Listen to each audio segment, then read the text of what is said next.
This happened on January 29th, 9 a.m. The 311 call was made around 8:45, and the caller was on his way to work on 250 Broadway, and there was a homeless individual sleeping in the front next to Citibank, and he could have looked the other way, and then I'm certain if he did nothing, that would have been another fatality because the temperature that day was 10 degrees without the wind chill. With the wind chill, it was like with a -5 or -10. So what happened was he saw an individual lying on the concrete, and he had a stack of newspapers. I have to demonstrate. He was wrapping himself up with newspapers like this, and then he was wrapping his legs with newspapers, and that triggered a lot of alarms, and that caller called 311.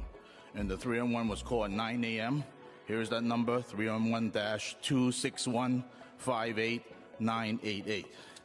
Now, after the committee meeting, which I think ended around 12:15, the caller came out that the person was still there, wrapping himself on newspapers. So now, based on what you told me, there should be like a warming bus on South Ferry, which is only a couple of blocks away. And also, based on statements that I heard, I think you only need a common sense to conclude that he has no capacity to make his own decisions. He is unable to come to care for himself. He does not have a sound mind, and he has shown signs of mental illness.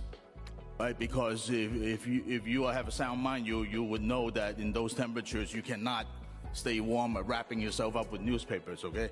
And I feel really, really bad today because that caller was me. I called, okay? So when I saw him, that he was still there after the committee meeting, I reached out to my chief of staff, who I believe reached out to like homeless service providers that I fund, and they were able to take care of the situation. But what I'm trying to ask is that I made that 311 call, and then there were no responses. And according to you, there really should be a bus like South Ferry, a couple blocks away. They should have come like right away to pick him up, and he should be subject to involuntary removal. And the response I got was, the person has refused services from the mobile outreach response team, and I wanted to tell you about it. And clearly, the person is unable to make sound decisions and really should be involuntarily removed.